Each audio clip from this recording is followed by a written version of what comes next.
మీ business ఏదైనా మీ ఊర్లో promotion చేయాలంటే అది సుమన్ టీవీతోనే సాధ్యం. ఇప్పుడే సంప్రదించండి. Welcome to Suman TV. ఈ మధ్యలో మనం ఎక్కడ చూసినా కూడా రోడ్ల పక్కన కానివ్వండి, లేకపోతే గ్రామాలలో, ఇండ్ల పరిసరాలలో వీధి కుక్కలు ఎలర్జీతో బాధపడుతున్నాయి. అవి మనకు పశువుల దగ్గరికి వెళ్ళి వాటితో పక్కకు ఉండడం, అలాగే ఇండ్ల పరిసరాలలో కూడా తిరగడం వల్ల చిన్నపిల్లలు తిరుగుతున్న పరిస్థితులలో ఆ యొక్క కుక్కలకు ఎలర్జీ వల్ల ప్రజలకు ఏమైనా ఇబ్బందులు ఉంటాయా, పశువులకు ఏమైనా ఇబ్బందులు ఉంటాయా? దాని గురించి మనం మన హుజురాబాద్ మండలం సింగాపూర్ పశు వైద్యాధికారి శ్రీ రవీందర్ రెడ్డి గారు మనతో ఉన్నారు. వారిని అడిగి తెలుసుకుందాం. నమస్కారం అండి. నా పేరు డాక్టర్ రవీందర్ రెడ్డి, మండల పశు వైద్యాధికారి హుజురాబాద్. యాక్చువల్గా మనకు ఏంటంటే ఈ ఎలర్జీ అనేది డాగ్స్లో మనకు వింటర్లో చూస్తాం ఎక్కువ. వింటర్ సీజన్లోనే మనకు ఈ యానిమల్స్లో కానీ డాగ్స్లో కానీ ఈ డెమడిక్టిక్ మేంజ్ అనేది మనకి యాక్చువల్గా చూస్తున్నాం డాగ్స్లో.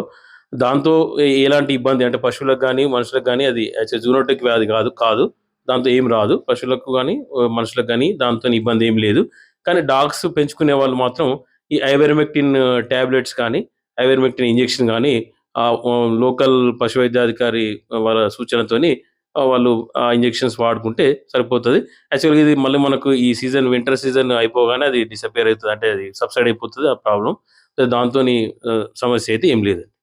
సరే, ఇప్పుడు మన పశువులకు కూడా ఇట్లాంటి మీరు అన్నట్టుగా ఈ కుక్కలకు అనే కాకుండా పశువులకు అంటే మన ఎడ్లకు కానివ్వండి, బర్రెలకు కానివ్వండి, వాటికి కూడా ఇట్లాంటి ఎలర్జీ వచ్చే అవకాశం ఉందా సార్ ఈ చలికాలంలో?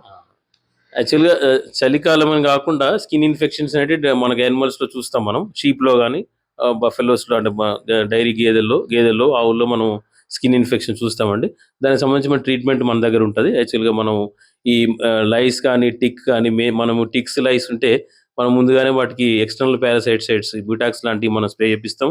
దాంతోపాటు అది ఎక్కువ ఉంటే దాని మీద పోరాన్ ఇట్లాంటి మనకు లిక్విడ్స్ ఉంటాయి, అవి పోస్తాం, అది వాడతాం. అది కాకపోతే ఇంజెక్టబుల్స్ ఉంటాయండి. ఇంజెక్టబుల్స్ ఏముంటాయంటే మనకు డోరామెక్టిన్, ఐవెర్మెక్టిన్ ఇంజెక్షన్స్ ఉంటాయి. అవి కూడా పశు వైద్యాధికారి వారి సూచనతోని మనం సబ్క్యూటేనియస్ ఇంజెక్షన్ ఇస్తాం. మనం అది ఇస్తే అది సబ్సైడ్ అవుతుంది, ప్రాబ్లం ఉండదు.